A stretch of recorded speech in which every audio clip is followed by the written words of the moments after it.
নিজের পায়ে দাঁড়াতে পারছেন না রশ্মিকা। জিমে গিয়ে আহত হওয়ার পর থেকে অভিনেত্রী রশ্মিকা মান্দানার নিত্যসঙ্গী হুইল চেয়ার। দুর্ঘটনার পর কেটে গেছে 2 সপ্তাহ। তারপরও নিজের পায়ে দাঁড়াতে পারছেন না পুষ্পা খ্যাত এই তারকা। রবিবার রশ্মিকা মান্দানা তার ইনস্টাগ্রামে একটি ভিডিও পোস্ট করে নিজের শারীরিক অবস্থার আপডেট তথ্য জানিয়েছেন। ভিডিওর ক্যাপশনে রশ্মিকা মান্দানা লেখেন, আমার বর্তমান জীবন, ছাবা সিনেমার প্রচার, মহারানী যিশুবাইয়ের চরিত্রে অভিনয় করতে পেরে নিজেকে অনেক সম্মানিত, ধন্য এবং কৃতজ্ঞ বোধ করছি। তিনি তার কষ্ট মানুষের কাছে প্রকাশ করতেন না, সুতরাং আমিও করব না। আহত হওয়ার পর 2 সপ্তাহ কেটে গেলেও নিজের পায়ে দাঁড়াতে পারছেন না।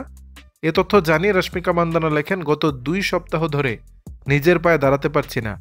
নিজের পায়ে দাঁড়ানোর অনুভূতিটা খুব মিস করছি। ভক্তদের উদ্দেশ্যে রশ্মিকা মান্দানা বলেন, দয়া করে নিজের যত্ন নিন। মানুষ যখন আপনাকে বলবে তখন এটাকে হালকাভাবে নেবেন না। তোমাদের জন্য ভালোবাসা এবং সাহসী হওয়ার বার্তা দিচ্ছি। আমি তোমাদের সকলের ভালোবাসা এবং সাহস খুব ভালোবেসে নিজের মধ্যে ধারণ করছি। দর্শক, বিষয়টি নিয়ে আপনাদের মতামত জানাবেন নিচের কমেন্ট বক্সে।